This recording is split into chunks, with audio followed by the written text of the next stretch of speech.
Meat industry में जो दुनिया भर की सबसे बड़ी कंपनियां हैं जैसे कि टाइसन फूड, जेबीएस ऐसे, ये कंपनियां हर साल मीट प्रोडक्ट्स बेच के बिलियन डॉलर्स में कमाई करती हैं। वहीं ये कंपनियां जानवरों के लिए किसी नर्क से कम नहीं हैं। यहाँ पर एक जानवर नर्क में पैदा होता है और वहीं पर मर भी जाता है।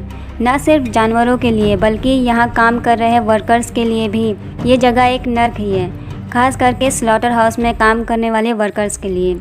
कोई भी इंसान ऐसी जगह में काम नहीं करना चाहेगा जहाँ चारों तरफ खून पड़ा हो, जानवरों का मल पड़ा हो, जहाँ जानवर अपनी जान बचाने के लिए स्ट्रगल करता हुआ नजर आए और जहाँ लगातार जानवर की दर्द भरी चीखें सुनाई देती हों। कोई कितना भी पत्थर दिल बन जाए लेकिन लंबे समय तक ये सब बर्दाश्त नहीं कर सकता। इस जॉब को अक्सर ऐसे ही लोग एक्सेप्ट करते हैं जो बहुत मजबूर हों और जिन्हें पैसों की सख्त ज़रूरत हो। इन वर्कर्स को अंदाज़ा भी नहीं होता है कि आगे इनके साथ क्या होने वाला है। दुनिया भर के स्लॉटर हाउसेस के वर्कर्स पर सीरियस इंजरी का खतरा एक एवरेज वर्कर के मुकाबले कई गुना ज़्यादा होता है। कई बार इन वर्कर्स को किसी न किसी मेडिकल रीज़न की वजह से अपनी उंगली या पैर कटवाने भी पड़ते हैं। अमेरिका की एक बड़ी meet producing company Tyson food में ऑन एवरेज हर महीने एक एम्प्लॉय को अपनी उंगली या फिर पैर के किसी हिस्से से हाथ गंवाना पड़ता है। लगातार मरते हुए जानवरों के बीच काम करने की वजह से इन्हें कई तरह की बीमारियां और इन्फेक्शन का खतरा भी होता है और इन्हीं से दुनिया भर में महामारी भी फैल सकती है, जैसे bird flu, H1N1, swine flu, SARS और कोविड जैसी बीमारियां फैली थी। जॉब छोड़ चुके वर्कर्स के इंटरव्यू से पता चला कि वर्कर्स के फिजिकल डैमेज से ज़्यादा बुरा उनका इमोशनल डैमेज होता है। इन वर्कर्स को ट्रेनिंग दी जाती है कि कैसे जानवरों का दर्द और डर महसूस नहीं करना है और कैसे इनकी चीखों को बर्दाश्त करना है। लेकिन इन चीज़ों को इग्नोर करना इतना आसान नहीं होता। काफ़ी टाइम तक वर्कर्स जानवरों की हालत को इग्नोर करते रहते हैं, लेकिन एक टाइम के बाद इन वर्कर्स को मेंटल प्रॉब्लम्स शुरू हो जाती हैं और वो SPD यानी कि सीरियस साइकोलॉजिकल डिस्ट्रेस के मरीज़ बन जाते हैं। ये काम वर्कर्स के लिए ट्रॉमेटिक बन जाता है, जिसकी वजह से कई वर्कर्स अल्कोहल और ड्रग्स भी लेने लगते हैं। एक एक्स वर्कर ने बताया कि उसका दोस्त जो कि एक पोल्ट्री फार्म में काम किया करता था, उसे मेंटल हॉस्पिटल में भर्ती करवाना पड़ा क्योंकि उसे रात में डरावने सपने आने लगे थे जिसमें ढेर सारी मुर्गियां उसका पीछा करती थी। एक और एक्स वर्कर ने बताया कि जब एक गाय को मार दिया गया तो बाद में पता चला कि उसके पेट में एक बच्चा था। वो गाय प्रेग्नेंट थी। ये देखकर सारे वर्कर्स शॉक्ड हो गए थे और एक वर्कर तो शॉक में आकर ज़ोर ज़ोर से चिल्लाने लगा कि ये सब बहुत बुरा हो रहा है। दुनिया भर में ऐसे ही हर वर्कर की कोई ना कोई कहानी है। कुछ वर्कर्स इसे झेल जाते हैं और कुछ नहीं झेल पाते। उनके पास किसी और जॉब का ऑप्शन भी नहीं होता। इन सब के बावजूद इनकी सैलरी बहुत कम होती है। ऐसी कंडीशंस की वजह से ही इस जॉब के लिए बहुत सारी वैकेंसीज खाली पड़ी रहती हैं। इसके बाद भी ये कंपनियां अपना प्रॉफिट बनाती रहती हैं। कई कंपनियां तो इल्लीगल तरीके से बच्चों से भी काम करवाती हैं। मीट इंडस्ट्री में जानवरों को मारने के बाद उनकी खाल एक वेस्ट प्रोडक्ट के तौर पर निकाली जाती है।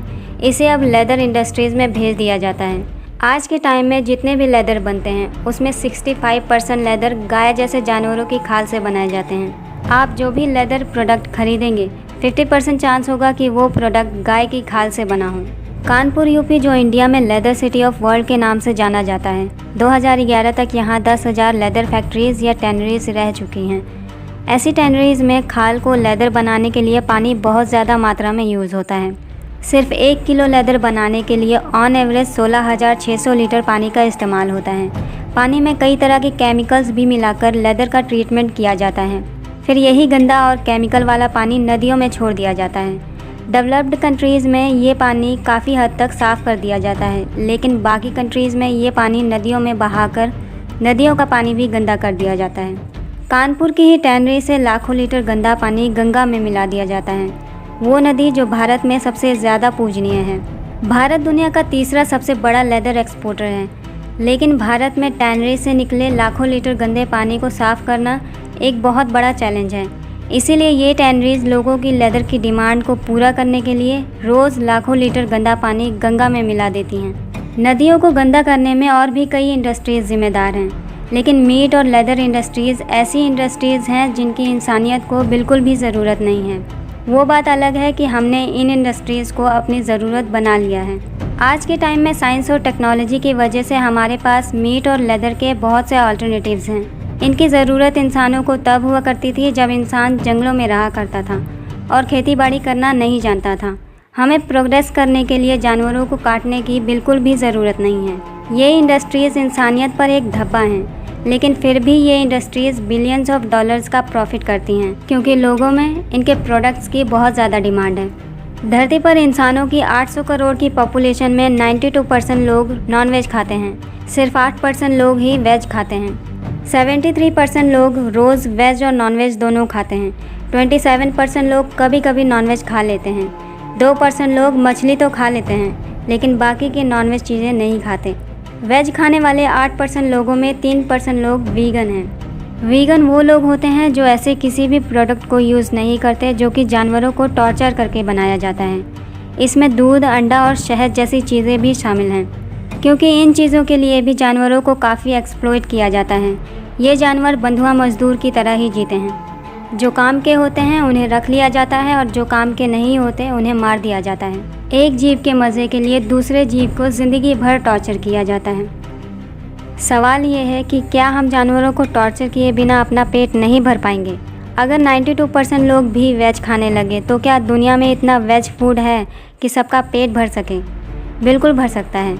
हर साल वर्ल्ड वाइड इतना अनाज प्रोड्यूस होता है कि 800 करोड़ लोगों को अनाज देने के बाद स्टोर भी किया जा सकता है। हालांकि फल और सब्जियों का प्रोडक्शन इतनी मात्रा में नहीं होता, वो भी क्लाइमेट चेंज की वजह से, जिसके लिए मीट और लेदर इंडस्ट्रीज़ भी जिम्मेदार हैं। इन इंडस्ट्रीज़ की ज़मीन के लिए और मवेशियों को पालने के लिए बड़े बड़े जंगलों को काट दिया जाता है, जिसकी वजह से वातावरण में कार्बन डाइऑक्साइड की मात्रा बढ़ने लगती है।